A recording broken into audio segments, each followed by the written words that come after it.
श्री राधा कृपा कटाक्ष स्तोत्र। मुनीन्द्र वृंद वंदिते त्रिलोक शोक हारिणी प्रसन्न वक्त्रे पंकजे निकुंज भूविलासनी व्रजेन्द्र भानुनंदिनी व्रजेन्द्र सूनु संगते कदा करिष्यसि हमां कृपा कटाक्ष भाजनम्। अशोक वृक्ष वल्लरी वितान मंडपस्थिते प्रवाल बाल पल्लव प्रभारुणांघ्रि कोमले वराभय स्फुरत्करे प्रभूत संपदालये कदा करिष्यसि हमां कृपा कटाक्ष भाजनम्।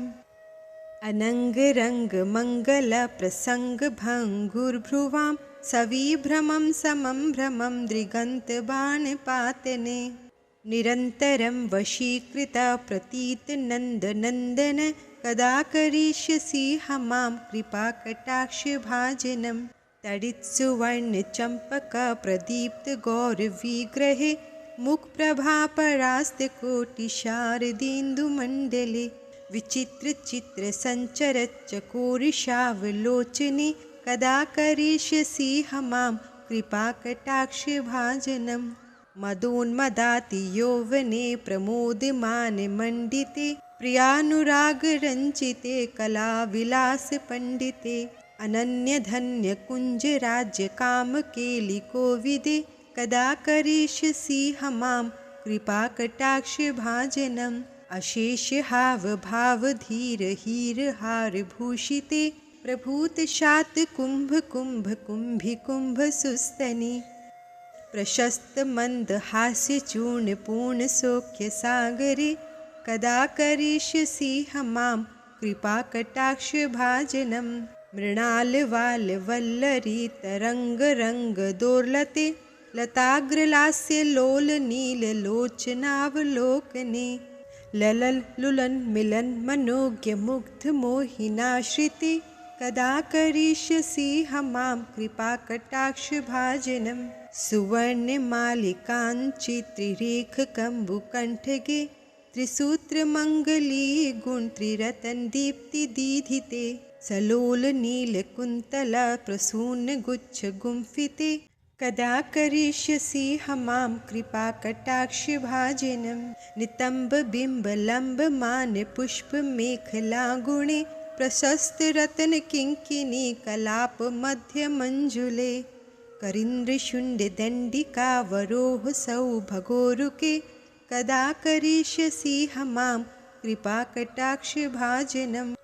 अनेक मंत्र नाद मंजुनुपुरा रवस्खलत समाज राज हंस वंश निक्वणाति गौरवे विलोल हेम वल्लरी विडम्बि चारु चंक्रमे कदा करिष्यसि हमां कृपा कटाक्ष भाजनम्।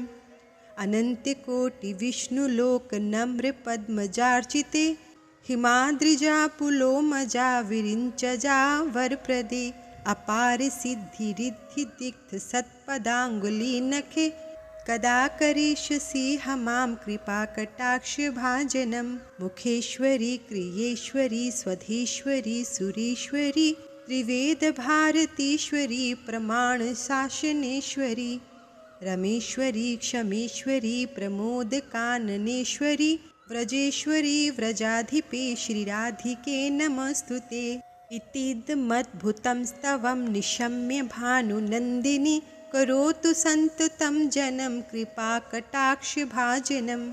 भवेत् तदैव संचिता त्रिरूप कर्म नाशनम् लभेत् तदा व्रजेन्द्र सूनुमण्डल प्रवेशनम्। राकायां च सीताष्टम्यां दशम्यां च विशुद्धदधि एकादश्यां त्रयोदश्यां यः पठेत् साधकः सुधीः यं यं कामयते कामं तं तमाप्नोति साधकः। राधा कृपा कटाक्षेण भक्तिः स्यात् प्रेमलक्षणा उरुदग्ने नाभिदग्ने हृददग्ने कंठदग्नके राधा कुंड जले स्थित्वा यः पठेत् साधकः शतं तस्य सर्वार्थ सिद्धिः स्याद् वाक्सामर्थ्यं ततो लभेत् ऐश्वर्यं च लभेत् साक्षादृशां पश्यति राधिकां ते सा तत्क्षणादेव तुष्टा दत्ते महावरं येन पश्यति नेत्राभ्यां तत्प्रियं श्यां सुन्दरं नित्यलीलाप्रवेशं च ददाति हि व्रजाधिपः ततः परतरं प्राप्यं वैष्णवानां न विद्यते। श्री कृष्णाय नमः। श्री राधाय नमः। धन्यवाद।